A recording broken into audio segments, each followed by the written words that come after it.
चलो, good afternoon students. 9th chapter geometric progression.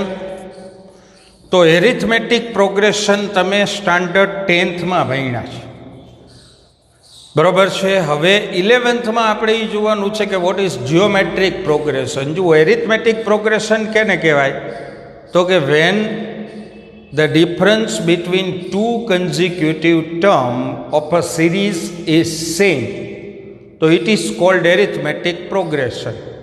हवे geometric progression केने कहेवाय तो कि when the common ratio between two consecutive term of a geometric series is same तो it is called geometric progression.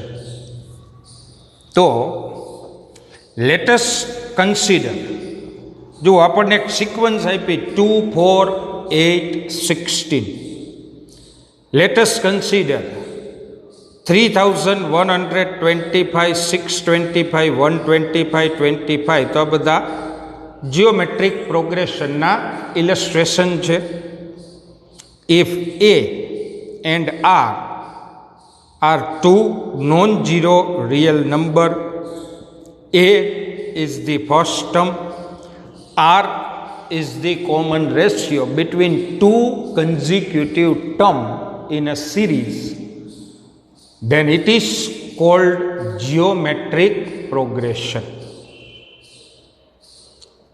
Now, consecutive terms of GP. तो जुओ, suppose तमने कोई समय में आप्યું કે 3 terms are in geometric progression, the product of which is so and so, sum of which is so and so। तो तमारे 3 term assume क्या करवाना तो कि a upon r, a અને ar। सपोज આવી જ રીતે you are given 4 terms, बरोबर છે।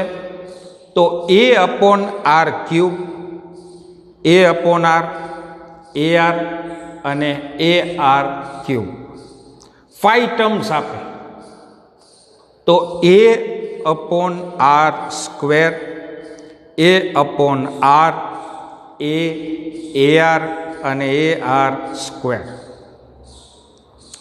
हवे जियोमेट्रिक प्रोग्रेशन में सपोज आपने एम आप्યું છે કે 2, 4, 8, 16, बराबर है। तो एक जीपी थी, कारण के दरेक टर्म वच्चे कॉमन रेशियो केटलो है 2 है और फर्स्ट टर्म शू है तो कि इट इज ऑल्सो 2।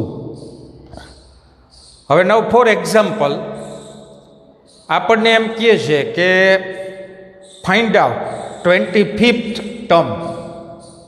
तो जियोमेट्रिक प्रोग्रेशन में कोईपण पर्टिक्युलर टर्म फाइंड करवो होय तो एने केवी रीते फाइंड थाय तो एना माटे फॉर्म्युला छे Tn equals to a into r raise to n minus 1,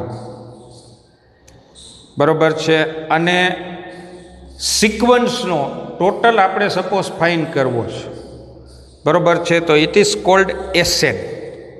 तो Sn केवी रीते मळे, बराबर है। तो Sn नी फॉर्म्युला पण आपणे आपी छे के Sn जो R1 होय तो Sn एटले के n into a। If r is less than 1 तो a into 1 minus r raise to n upon 1 minus r। If r is greater than 1 तो a into r raise to n minus 1 upon r minus 1। And assumption for the forms of terms of GP। तो when 3 terms are given we have to assume a upon r, a ar।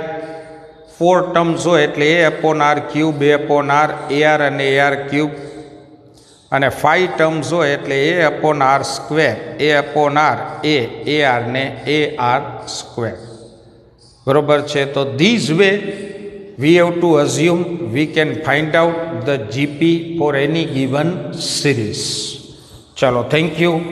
All the best for your new year, that is standard 12th.